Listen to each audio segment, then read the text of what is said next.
Welcome, everyone. You have landed at Fiction Geeks. I'm Beth Barany, and with me is my co-host, Bonnie Johnston. And together we are geeking out about fiction because we're both fiction writers and fiction teachers.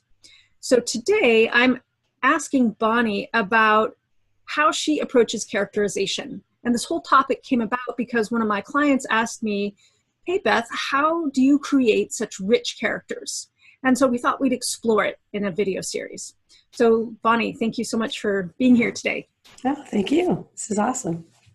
I am so curious, how as a writer do you go about creating your characters? Because I'm a plotter, I'm very much about front-loading things. I want to figure out certain things about my characters before I start plotting, because I like my plots to be very character-driven. And it's not enough for me personally just to know what they want and what their goal is. And even just knowing what their wound is. I need to know certain things about how they're approaching life. I need to understand their worldview. I want to know what their dominant attitude is. Like, I mean, we all change attitudes, but like, I like to write characters that have an attitude, right? And you kind of have to define that going in, because that, for me, that defines the character's approach to everything. It defines how they relate to people. It defines on how they solve problems. It decides how they react when things don't go well. So I actually really focus heavily on attitude and the things that I think might have shaped that character's attitude up to the point where the story started. I do also figure things out, like what's their personality trait, like what do they like, what do they dislike, what's happened in the past. I do all the normal things that you see recommended all the time for character development, but I kind of filter it through attitude, because that's a place to start that kind of frames everything in the character's experience. And then, of course, character arc.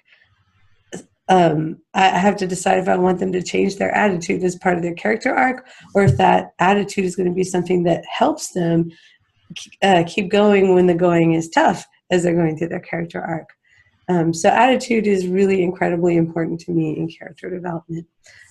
After I front loaded, I do get a very specific technique wise. I have 12 things, 12 character expression elements that I came up with as a result of analyzing other people's fiction and trying to say, what are the main ways that character gets expressed in fiction? Things like dialogue is a character expression element. Interior monologue is a character expression element. The character's appearance is a character expression element. The character's relationships are a character expression element. If the character has a secret, that is essentially something that they are eventually going to express themselves through. So I have these 12 things that I figure out, how does my character express themselves in these 12 different ways? Like, what are their room choices going to be if they're decorating their room? How are they going to talk all the time? Like, what little verbal tics will they have that are uniquely theirs? So I start with attitude, and then I get really specific about behavior, because I've discovered that if I make a list of behaviors that are very typical for my character before I start writing, those behaviors start showing up in the writing, and I don't have to do nearly as much work in edits when it comes to trying to make my character kind of pop on the page. Like that whole bland, mild character where you've thought of like personality traits, but like your readers are not getting them because they're not coming through. Some people just do that so naturally. And I think a lot of pantsers I know, and I think Beth included, you just do that beautifully. That's an unconscious thing for you. Not all of us do that unconsciously. Some of us have to do it deliberately. And I'm one of those people. So I created those tools for myself to really force myself to think about it and have it really clearly set in my mind before I start writing. These are wonderful. And I want to drill a little bit deeper into both of them. And the first one, for attitude, would you say it is similar to, or could be equivalent to, worldview? Yes, you definitely could look at it that way. And that's a great tool for keeping your character's worldview in mind.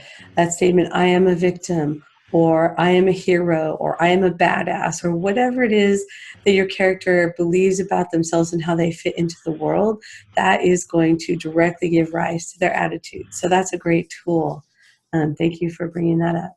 That's great. So I'm so excited to hear about how you work it as an author. And now I know you are also a writing teacher like me. How do you then translate this knowledge and understanding you've gained over years of writing?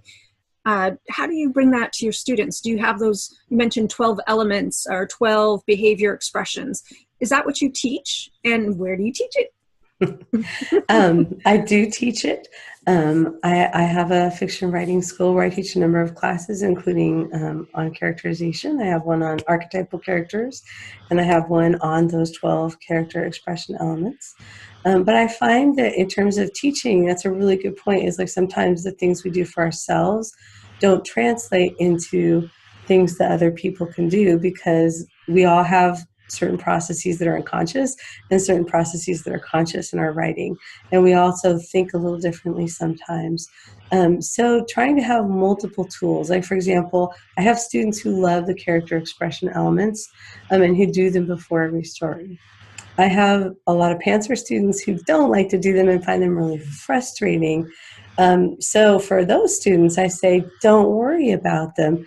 Go ahead and write the story the way you need to write the story. But when it's time to edit, let's go through your draft and see if we can pick out some of those character expression elements, because they're not these magic things I invented. They're the things we all intuitively do when we're writing. And the thing is, when we're writing a rough draft, it's often hit or miss. We have good days where our subconscious is kicking out the amazing details that tell the reader everything or show the reader everything. We have other days where we're tired or we're sick or we're just distracted, and maybe our subconscious, we don't have a strong connection with it. So the writing is a little more generic and bland, or we don't come up with as many little clever gems for the scene. So we can go back and we can say, look, in these scenes that are working, you leaned very heavily on this dialogue, or you gave this character a gesture that they were doing that showed their attitude about certain things. Let's make sure they do this gesture more in the book, or let's make sure we pull this dialogue tick through the book and use it at times where their attitude is erupting. Or let's go through and look at the thing you set up. Maybe you spent a whole bunch of time lovingly describing this person's outfit, and then you never mention their clothes again throughout the book, right? But they're still wearing certain characteristic things that express their attitude. So let's see if we can pull some of those things that your subconscious put over here and deliberately put them in other parts of the book when you want to signal the same thing. So yes, it's very different. I tell my students, if what I'm doing does not work for you, speak up, because there are 1,000 other ways that you can use these same techniques that will work for you. And we always have to be looking for how the way you think and what you're comfortable with meshes with the things that you're weak in and what we need to pull into your story. That's great. That's really wonderful. So if people are interested about Bonnie's courses, definitely check out the links that we've provided below. Thanks for watching this video, everyone. Please share your comments and questions below. We're here to help you write fiction. So let us know what questions you have, and we may answer them in our next video. Also, please like this video and subscribe to our channel.